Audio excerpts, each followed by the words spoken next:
Welcome to Mid 10 Friday Night Football, the Reporter Show. I'm your host, Coach Lombardi, and we're joined by a panel of experts who know any and all things when it comes to high school football in Middle Tennessee. Today's experts are Charles Pulliam from the Williamson Herald, and we got Keith Reedy from the Cannon Courier. Welcome, experts. Thanks for joining the show. We're ready to kick it off. All right. So, first topic is next step. You guys are following all these teams out here.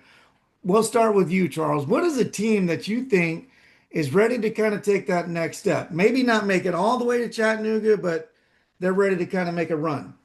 Oh man, where do you even begin? Well, within Williamson County, that's my expertise area here, but there's so much to cover and so much to follow here.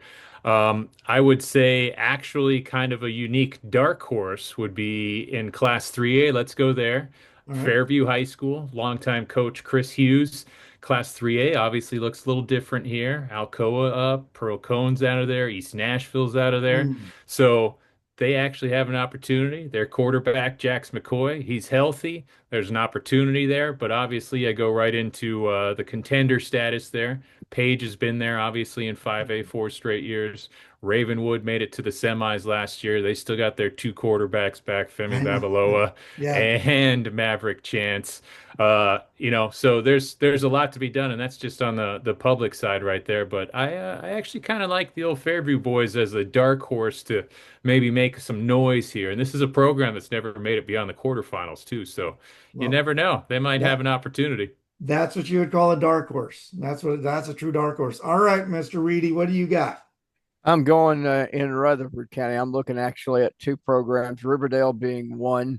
They've been knocking at the door, just can't Right. get past Oakland when it counts in the playoffs. But I think this year, with the depth Riverdale has, even though Oakland has gotten several transfers that I'll allude to here in a little while, it'll No be kidding. tough, but Riverdale can be competitive again Yeah. against Oakland. The other team that I'm looking at, and it may not be this year, but it's going to come. Rockville. They're going to make some Hmm. noise. They got a guy by the name of James Counts. He Yeah. comes from Henry County. A legendary coach was his father. And Counts left Henry County, said he was looking for a challenge. He heard about the Rockville That's football tough. program and said, hey, let's try this out and see how it's going to be. Now, the area of Rockville borders around Eagleville, has Mhm. strong football programs and Yeah. strong athletic programs, period. And of course, Riverdale. Now, give Counts this year to settle in and get used to his region. Rockville's blowing up with a lot of new residential houses and Yeah. subdivisions as we talk. That may be where you live. I'm not for sure, but I do. My kids that go and there. the transfer rule is going to help this program. Riverdale, just on an end note of it, had over 160 kids try out for the football team in May. Hmm hmm That's crazy. That's the transfer thing is that's a whole other topic. I mean, for example, the kid, with Joel Wyatt, number two player, state, right, goes to Oakland. Like, it's not like they're already loaded, right? So it's gonna definitely make them that much more tougher. So, all right. Along with that, topic number two, Keith, we'll throw it over to you. Okay. We found the dark horse of the teams, right? Now, the players. Now, I got to be honest. I mean, you got a player. I don't know if this is the guy you're gonna talk about or not, but I happened to watch, the Cannon County when they were going against Eagleville, and there's a stud sophomore. I couldn't believe that this kid was a sophomore. I don't know if you've heard about him, Charles. Is his name Miles or something, Keith? Miles Alexander. Okay. I don't know if that's your And guy, but who's your player that you well, could see making a breakthrough? I see him making a breakthrough, obviously. That whole sophomore class of Cannon County. And by the way, I broadcast for Cannon County High School sports. So I'm kind of, tied to them. But, Miles Alexander had it going on. His first time that he played football, I don't know if you and I talked about this, it was in fifth grade. First time he touched a football, he catches it on a kickoff return, takes it at the 20-yard line, goes back into his end zone because he's being chased by the defense and goes all the way 100 yards for a touchdown. I'm PA announcing. I look at his dad and I said, "Did you catch that on film?" And his dad said, "Sure did." And it's on his TikTok right now, I'm Oh, sure. that's cool. That's But cool. and Miles is going to have a great year. Last this past Friday, again they did a little slant pattern and 68-yard touchdown run. Yeah. I mean, it was just incredible the way that he can. But just as good as he is in football, his nature is in basketball. And I told him one time because he was oversized his eighth grade year or seventh grade year in football, in middle school football. And I told him, I said, look, if you make the moves and you juke like you do in basketball, you're going to be fine. And he started doing that and he exploded his eighth grade year. Ninth grade year, he didn't get to play a whole lot of offense. He was kept in as a safety. This year, with the graduation of some of the receivers, he has to step in, and we've got a sophomore class, not only with him, but also with a kid named Kale Sellers that's going to be really good for us. But, my guy that I'm saying is going to have a breakout season really is going to put a stamp to it. And that's the one that you just mentioned, Joel Wyatt, wide receiver, linebacker, Mhm. cornerback, transfer from Webb School. Webb didn't even have a football program this year, so he had to Yeah. go somewhere, right? Yeah. And Yeah. he's a huge transfer for Oakland. They were down. They got two young quarterbacks, a sophomore and a junior, battling out for the starting position this season. But then they've also got Ole Miss signee Craig Tutt in the backfield. So they're going to be a dangerous team, and I think Joel Wyatt will benefit from having studs at every position. Yeah. Rather than to have to carry a Webb School team like Webb School. Well, it'll definitely prepare him for more D1. I mean, that defense with him and Tut, the DB, that's going to be pretty nasty. So, Mhm. all right, Big Charles, what do you got? Who's your player that's going to be a breakout? Well, one guy I'm actually kind of interested, kind of going off of, we mentioned Rockville a little earlier there. Rockville actually opens at home against Independence. Mhm. Scott Blade on the return to the sidelines there. Blade led, of course, Indy to the championship in 2015. They made it back in 2016. He stepped aside for a couple of seasons here. Actually got back into coaching at Lipscomb Academy last year as an assistant. And now he's back. Indy 2.0 is what he says. And he has Okay. a 6'6" quarterback named Matthew Horner. This is a guy who could see over just about everything. Horner's a junior, plays a little basketball too, was part of that team that made it back to the state tournament this year for Coach Wilkins. And this is a guy you're going to want to watch. They were actually trailing in their last scrimmage on Friday. They dropped four consecutive touchdowns in a two-quarter setup there, including a Hail Mary that set him up. Hunter Mullins, one of those guys at wideouts that's going to be one of those breakout guys. This is a tough region there, obviously. This is Yeah. Ravenwood, this is the Brentwoods, this is all those ones. But I think Independence can make some noise. Matthew Horner is going to be one of those guys we're going to end up probably talking about, I think, because again, you don't see a 6'6" quarterback very often, and he's just a junior coming in. Yeah. No, I actually saw them at that the 7-on-7 at Riverdale when it was like Hmm. 180 degrees, man. That was Yeah. ridiculously hot. And yeah, I mean, because I didn't know anything about him, and he was the one that just stood out. I mean, obviously, Hmm. I'm a big quarterback fan of the kid in Marshall, man. I love the way that kid plays, but Hmm. the guy what was it? Matthew definitely it stood out. So. Yeah. Oh, yeah. Oh, all right. We have what are we 5 days away and we got kickoff coming up. All right. So what are the games? I mean, I know that Keith, you're obviously going to be following your team, but what is another game that you're like, man, I kind of want to see what's going to happen out of this game. Let's go back to you, Charles. Well, I actually changed my opening week because I can't miss CPA at Oakland. I mean, It's they such a played monster. back-to-back seasons. This is the one, I think. I think all eyes might as well go. Why not? You got so many great players on both sides. CPA Ingle Martin's been doing this for a long time. They obviously go up to Division Two AAA. Played for or won the last two championships in Mm. Division Two AA. Seven consecutive trips to the finals. I mean, Ingles been there. This is his 15th season. They've never not made a semifinal in whatever Wow, classification they've been in. that's And then amazing. you look on the other side, and Oakland and Coach Creasy, shoot, come Yeah, on. And what more do you say? They've won five of seven titles. So, I mean, yeah. this is a heck of a matchup. The last time they played actually was at CPA in 2022, I'm pretty Mm. sure. Year before that was one of those barn burner games, 27-24, big defensive stop to win it. Both those games were the first times these programs have ever met. And Mm. sure enough, they were barn burners. It was right during, I think it was actually in that bye week going into fall break. So Mhm. now we get to open with it. The Yeah, defending champs going to head to head. So many storylines, so many Division I caliber yeah. recruits, some of the best in the state. This is that's I mean that's the week one, The big time man. football fans would love that. Yeah, no kidding. And I actually, a side note, I just saw that CPA schedule is brutal, brutal. I mean, they That's scheduled back. I mean, they're off, mhm. whoever their off schedules are. I mean, are they going to Texas or whatever? I don't Oh, know. I just yeah. kind of, I came off. I was like, wow, well, that's why you become state champions is you don't Mhm. want to play any fluffs, right? You want to It's get at it. Coach Martin's thing's all about preparation for November. It doesn't matter who they play, whenever, but it's got to be that tough competition out of the gate. You got to be uncomfortable early, and hey, it's paid off for 14 straight years. Why not do it Right? again? Same thing in Oakland, right?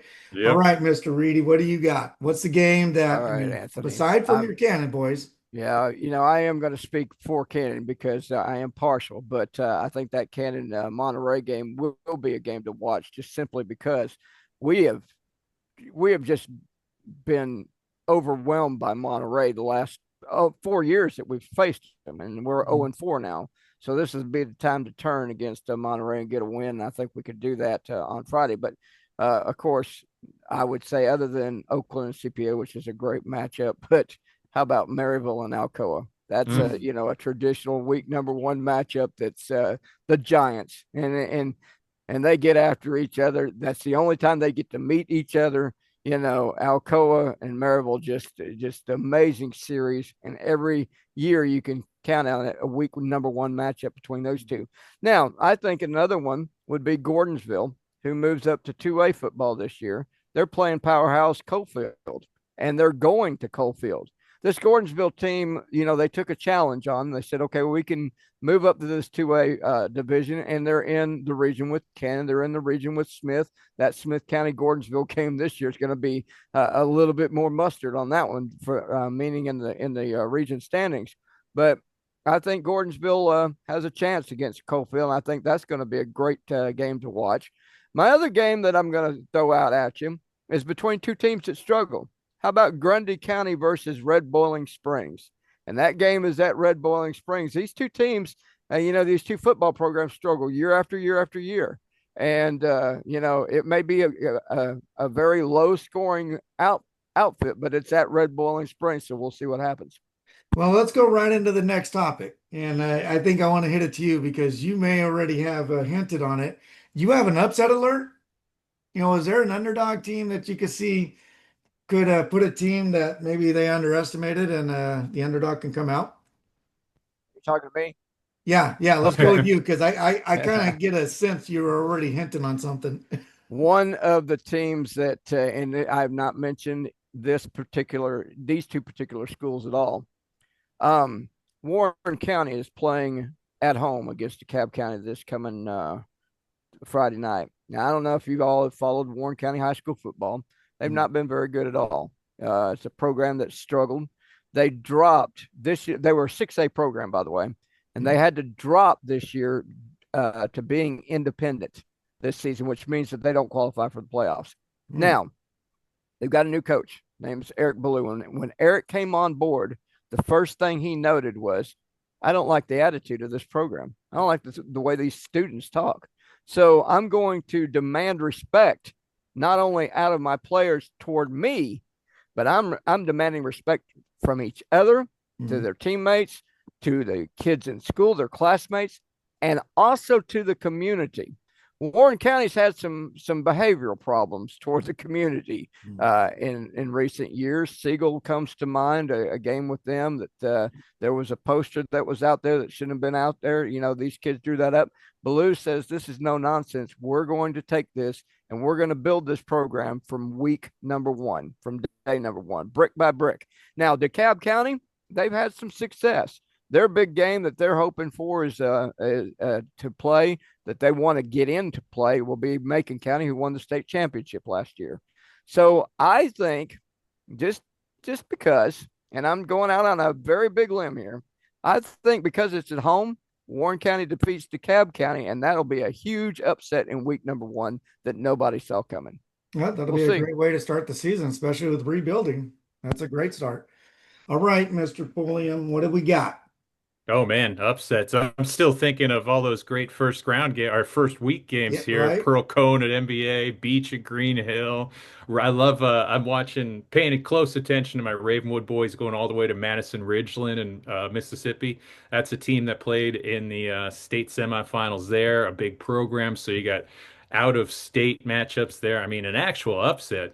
Gosh, where do I'm set in on so many of these other ones. I don't think I have a full upset to pick on because I think there's 40 games I want to watch in the first week. Yeah. All right. Well, we'll give you because honestly, it's actually kind of hard to tell an upset in week one because teams haven't even really kind of started a rhythm and figuring each other out. And hmm like Keith was saying, I mean, the number one thing when it comes to developing a program is you got to start with an attitude, right? And you never kind of tell at the beginning what a team's attitude is, especially, they need to get beat on.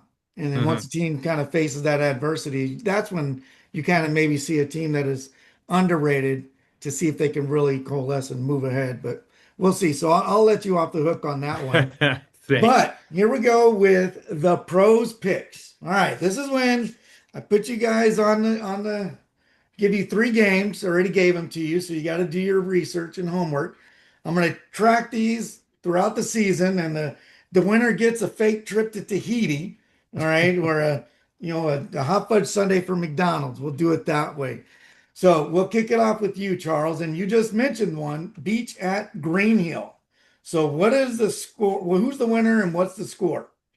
Oh man, picking the score too. I know how we got to do tiebreakers here. Again, just looking at this game, both these teams, Beach and Green Hill, the way they entered the postseason last year, riding high, lots of opportunity, coming up a little shy. I think Green Hill at home has a little bit of an edge, but I feel like Beach might be the one there. And I'm gonna say let's go 30 to 23 Beach on that. Nice. Yeah. I was at a Green Hill playoff game last year and that atmosphere is crazy. I loved it. I loved hmm it. All right, Keith, what do you got? Well, now you call me an expert, which I'm not. There's no way about that. But then you asked me to pick a score, which is crazy as well. Yeah. I'd rather play fantasy football, I think. But Agreed. you know, I didn't really research these teams, Same. but yeah, I just kind of said, okay, check mark here. And I like the name of this team, check mark there. No, I didn't do it that way, but I'm with you on that. I think Beach takes it. They've got a great football team. They're looking forward to going deep in the playoffs this year.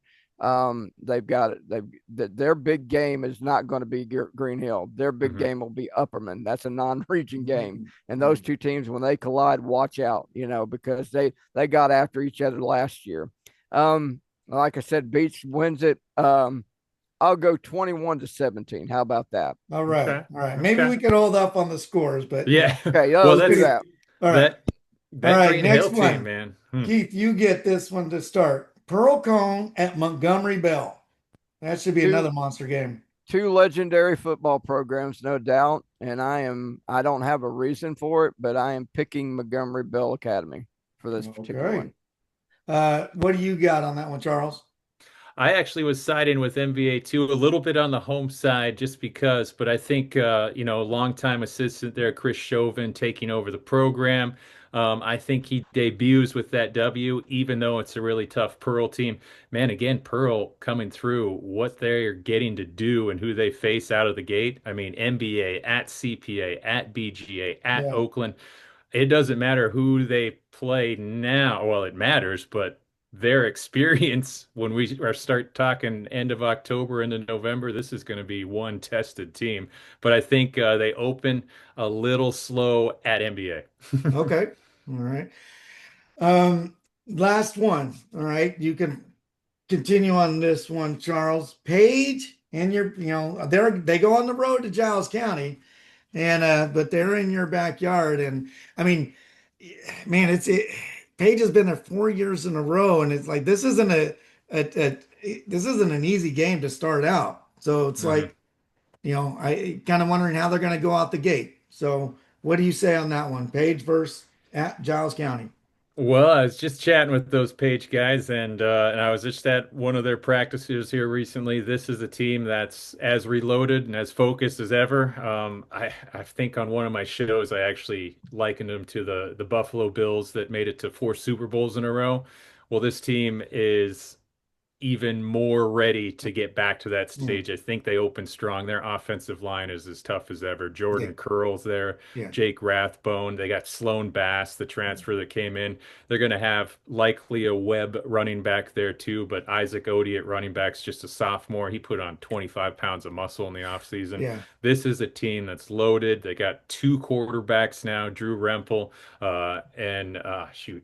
Cruz, I think, is the other fella. But thinking of this team, I don't think Page is going to open uh, on a slow note. I think it's going to be fast. I think these guys are going to hit Giles County pretty hard to open stuff up.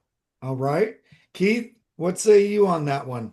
I'm agreeing with Charles on this the whole way, Paige. No doubt about that. Giles County had a great football team for the past 3 out of the last 4 years. And what ended up happening, they ran into a team called Loudon in the playoffs, and Mhm. Loudon disposed of them rather quickly. They were running over everybody. Giles County was out of Pulaski. They were running over everybody. And then all of a sudden, Loudon came calling in the state quarterfinals and just disposed of them like it was nothing. Mhm. So I go with Giles. I go with Page just simply because, just like you mentioned, there's a wealth of talent, and Page is looking to really get going. And I think Mhm. they're just as good as anybody in the state. Giles County went 5-5 last year. They're kind of having to rebuild, Mhm. and so I think they're still rebuilding while Page is already rebuilt. Yeah. So I think I'm going with Page as well. All So I Page right. is guess one Well, of we those teams, agree. man. So I Yeah, guess yeah. we agree on all three. I well, here's know. the thing. We're going to use your score for the first game as your tiebreaker. Oh. We'll do it that Not way. bad. Not So, bad.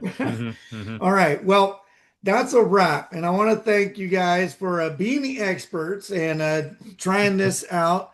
And want to make sure that anybody is watching the show enjoys it, please check out their social media accounts. And we're hoping that we can do this all week or all season, do a wrap up show and then maybe the preseason or a week one recap and a preview of the upcoming games.